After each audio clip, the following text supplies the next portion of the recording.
The Book of Ruth. Ruth Chapter 1. In the days when the judges ruled, there was a famine in the land. So a man from Bethlehem in Judah, together with his wife and 2 sons, went to live for a while in the country of Moab. The man's name was Elimelech. His wife's name was Naomi, and the names of his 2 sons were Mahlon and Chilion. They were Ephrathites from Bethlehem, Judah, and they went to Moab and lived there. Now Elimelech, Naomi's husband, died, and she was left with her 2 sons. They married Moabite women, one named Orpah and the other Ruth. After they lived there about 10 years, both Mahlon and Chilion also died, and Naomi was left without her 2 sons and her husband. When Naomi heard in Moab that the Lord had come to the aid of his people by providing food for them, she and her daughters-in-law prepared to return home from there. With her 2 daughters-in-law, she left the place where she had been living and set out on the road that would take them back to the land of Judah. Then Naomi said to her 2 daughters-in-law, "Go back, each of you, to your mother's home. May the Lord show you kindness as you have shown kindness to your dead husbands and to me. May the Lord grant that each of you will find rest in the home of another husband." Then she kissed them goodbye, and they wept aloud and said to her, "We will go back with you to your people." But Naomi said, "Return home, my daughters. Why would you come with me? Am I going to have any more sons who could become your husbands? Return home, my daughters. I am too old to have another husband. Even if I thought there was still hope for me, even if I had a husband tonight and then gave birth to sons, would you wait until they grew up? Would you remain unmarried for them? No, my daughters. It is more bitter for me than for you, because the Lord's hand has turned against me."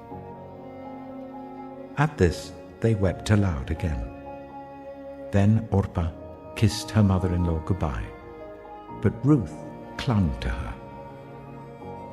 "Look," said Naomi, "your sister-in-law is going back to her people and her gods. Go back with her." But Ruth replied, "Don't urge me to leave you or to turn back from you. Where you go, I will go, and where you stay, I will stay. Your people will be my people, and your God, my God. Where you die, I will die, and there I will be buried. May the Lord deal with me, be it ever so severely, if even death separates you and me." When Naomi realized that Ruth was determined to go with her, she stopped urging her. So the 2 women went on until they came to Bethlehem. When they arrived at Bethlehem, the whole town was stirred because of them, and the women exclaimed, "Can this be Naomi?" "Don't call me Naomi," she told them. "Call me Mara, because the Almighty has made my life very bitter. I went away full, but the Lord has brought me back empty. Why call me Naomi? The Lord has afflicted me. The Almighty has brought misfortune upon me." So Naomi returned from Moab, accompanied by Ruth the Moabite, her daughter-in-law, arriving in Bethlehem as the barley harvest was beginning. Ruth Chapter 2. Now Naomi had a relative on her husband's side, a man of standing from the clan of Elimelech, whose name was Boaz. And Ruth the Moabite said to Naomi, "Let me go to the fields and pick up the leftover grain behind anyone in whose eyes I find favor." Naomi said to her, "Go ahead, my daughter." So she went out, entered a field, and began to glean behind the harvesters. As it turned out, she was working in a field belonging to Boaz, who was from the clan of Elimelech. Just then Boaz arrived from Bethlehem and greeted the harvesters. "The Lord be with you." "The Lord bless you," they answered. Boaz asked the overseer of his harvesters, "Who does that young woman belong to?" The overseer replied, "She is the Moabite who came back from Moab with Naomi. She said, 'Please let me glean and gather among the sheaves behind the harvesters.' She came into the field and has remained here from morning till now, except for a short rest in the shelter." So Boaz said to Ruth, "My daughter, listen to me. Don't go and glean in another field, and don't go away from here. Stay here with the women who work for me. Watch the field where the men are harvesting, and follow along after the women. I have told the men not to lay a hand on you, and whenever you are thirsty, go and get a drink from the water jars the men have filled." At this, she bowed down with her face to the ground.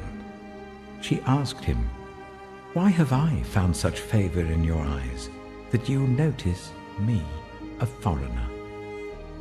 Boaz replied, "I've been told all about what you have done for your mother-in-law since the death of your husband. How you left your father and mother and your homeland and came to live with the people you did not know before. May the Lord repay you for what you have done. May you be richly rewarded by the Lord, the God of Israel, under whose wings you have come to take refuge. May I continue to find favor in your eyes, my Lord," she said. "You have put me at ease by speaking kindly to your servant, though I do not have the standing of one of your servants." At mealtime, Boaz said to her, "Come over here, have some bread and dip it in the wine vinegar." When she sat down with the harvesters, he offered her some roasted grain. She ate all she wanted and had some left over. As she got up to glean, Boaz gave orders to his men, "Let her gather among the sheaves and don't reprimand her. Even pull out some stalks for her from the bundles and leave them for her to pick up, and don't rebuke her." So Ruth gleaned in the field until evening.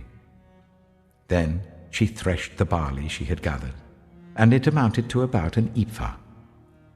She carried it back to town, and her mother-in-law saw how much she had gathered.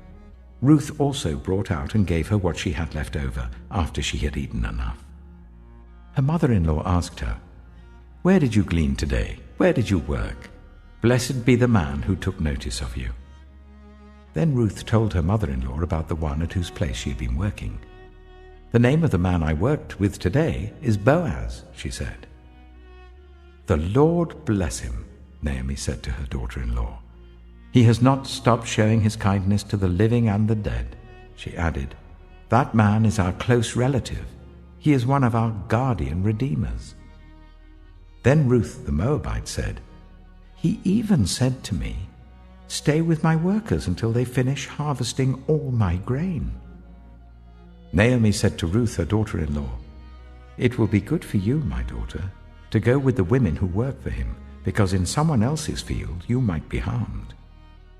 So Ruth stayed close to the women of Boaz to glean until the barley and wheat harvests were finished, and she lived with her mother-in-law.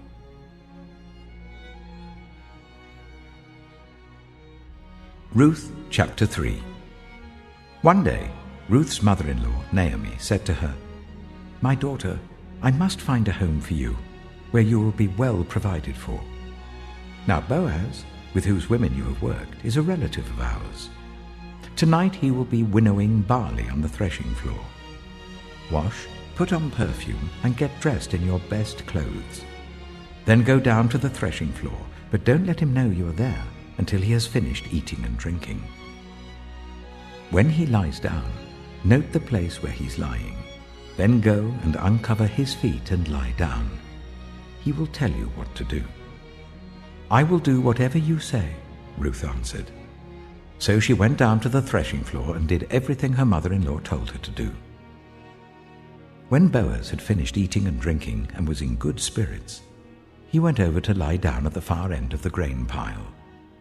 Ruth approached quietly, uncovered his feet, and lay down. In the middle of the night, something startled the man. He turned, and there was a woman lying at his feet. "Who are you?" he asked. "I am your servant Ruth," she said.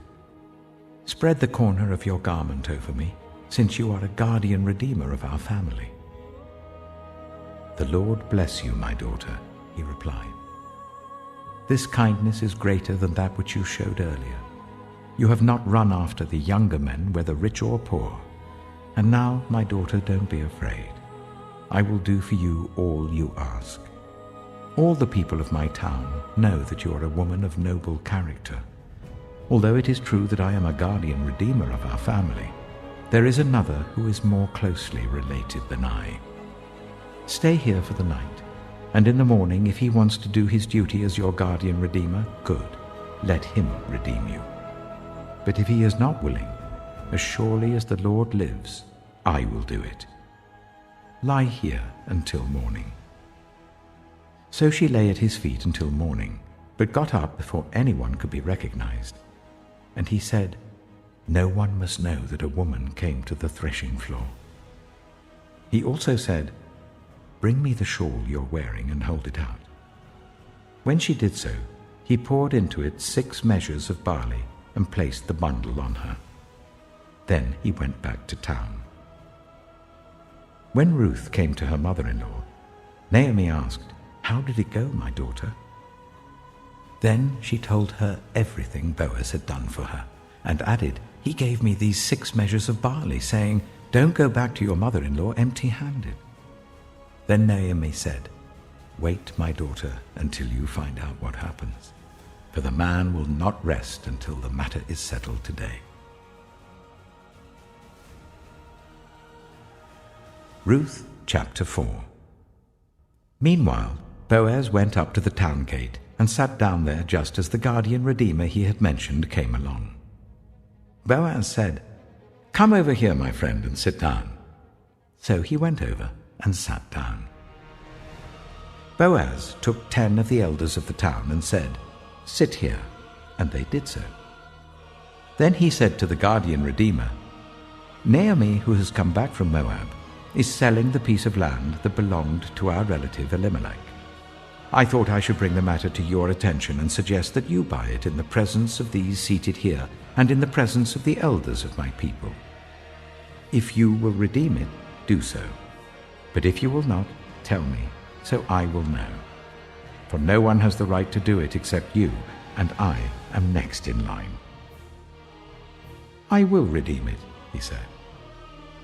Then Boaz said, "On the day you buy the land from Naomi, you also acquire Ruth the Moabite, the dead man's widow, in order to maintain the name of the dead with his property."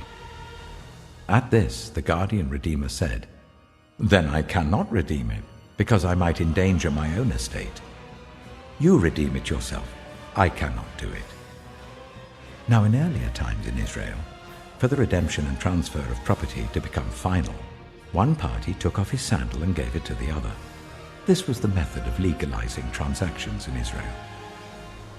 So the guardian redeemer said to Boaz, "Buy it yourself." And he removed his sandal. Then Boaz announced to the elders and all the people, "Today you are witnesses that I have bought from Naomi all the property of Elimelech, Kilion, and Mahlon. I have also acquired Ruth the Moabite, Mahlon's widow, as my wife, in order to maintain the name of the dead with his property, so that his name will not disappear from among his family or from his hometown. Today you are witnesses." Then the elders and all the people at the gate said, "We are witnesses. May the Lord make the woman who is coming into your home like Rachel and Leah, who together built up the family of Israel.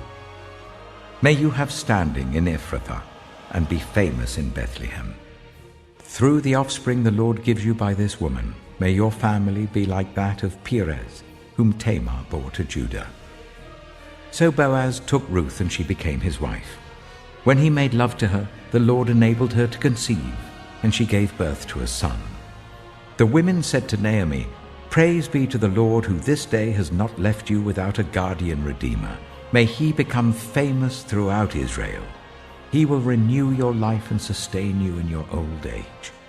For your daughter-in-law, who loves you and who is better to you than 7 sons, has given him birth."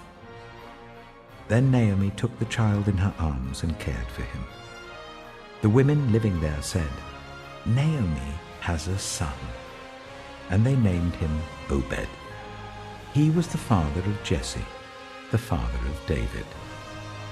This then is the family line of Perez. Perez was the father of Hezron. Hezron the father of Ram, Ram the father of Amminadab, Amminadab the father of Nachshon, Nachshon the father of Salmon, Salmon the father of Boaz, Boaz the father of Obed, Obed the father of Jesse, and Jesse the father of David.